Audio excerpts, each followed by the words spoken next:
पुष्यमित्र शुंग मौर्य वंश को पराजित करने वाला तथा शुंग वंश का प्रवर्तक था। वह जन्म से ब्राह्मण और कर्म से क्षत्रिय था। अत्यधिक हिंसा के बाद भारत की सनातन भूमि बौद्ध भिक्षुओं व बौद्ध मठों का गढ़ बन गई थी, जिसका संचालन अफगानिस्तान के बामियान और मगध से होता था। मौर्य वंश का 9वां सम्राट बृहदत्त मगध की गद्दी पर बैठा तब उस समय तक आज का अफगानिस्तान, उत्तरी पाकिस्तान, कश्मीर, पंजाब और लगभग पूरा उत्तरी भारत बौद्ध बन चुका था। इसके अलावा भूटान, चीन, बर्मा, थाईलैंड आदि उनके दूसरे राष्ट्र भी बौद्ध धर्म के झंडे तले आ चुके थे। लेकिन बृहदत्त का शासन सिंधु के इस पार तक सिमट कर रह गया था। भारत में बस नाम मात्र के ही राजा थे जो हिंदू राजा कहलाते थे।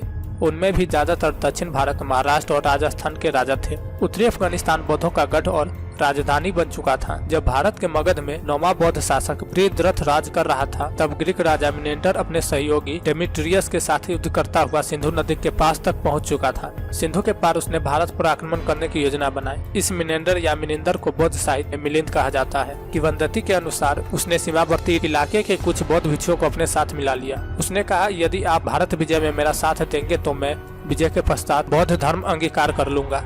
हालांकि मिलिंद पन्हों में मिलिंद एवं बौद्ध भिक्षु नागसेन के मध्य संपन्न वाद विवाद के परिणाम स्वरूप मिलिंद ने बगैर किसी शर्तों पर बौद्ध धर्म स्वीकार किया था।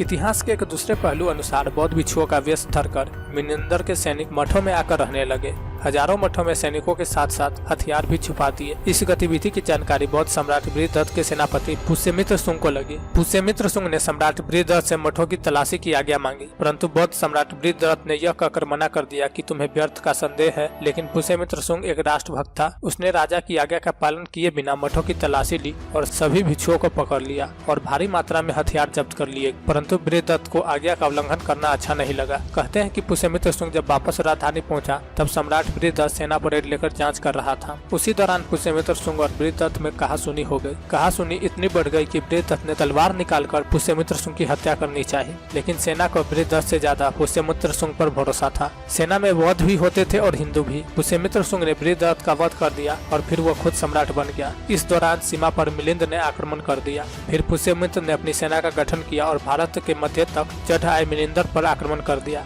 भारतीय सैनिकों के सामने ग्रीक सैनिकों की एक न चली। अंततः पुष्यमित्र शुंग की सेना ने ग्रीक सेना का पीछा करते हुए उसे सिंधु पार धकेल दिया। कुछ बौद्ध ग्रंथों में लिखा है कि पुष्यमित्र ने बौद्धों को सताया था, लेकिन क्या यह पूरा सत्य है? नहीं। पुष्यमित्र एक कट्टर राष्ट्रभक्त जरूर था, लेकिन वो भिक्षुओं का सम्मान करता था। कहते हैं कि सम्राट ने उन राजद्रोही बौद्धों को सजा दी जो उस समय ग्रीक शासकों का साथ दे रहे थे। मिलिंद पंजाब पर राज्य करने वाले यवन राजाओं में सबसे उल्लेखनीय राजा था। उसने अपनी सीमा का स्वात घाटी से मथुरा तक विस्तार कर लिया था। अब वो पाटलिपुत्र पर भी आक्रमण करना चाहता था। इतिहासकारों के अनुसार पुष्यमित्र का शासनकाल चुनौतियों से भरा हुआ था। उस समय भारत पर कई विदेशी आक्रांताओं ने आक्रमण किए, जिनका सामना पुष्यमित्र शुंग को करना पड़ा। पुष्यमित्र चारों तरफ से बौद्ध, शाक्यों आदि सम्राटों से घिरा हुआ था। फिर भी राजा बन जाने पर मगध साम्राज्य को बहुत बल मिला। पुराणों के अनुसार पुष्यमित्र ने 36 वर्ष यानी 185 से 149 ईसा पूर्व तक राज्य किया। इसके बाद उसके राज्य का जब पतन हो गया तो फिर से बौद्धों का उदय हुआ। हालांकि पुष्यमित्र शुंग के बाद 9 और शासक हुए: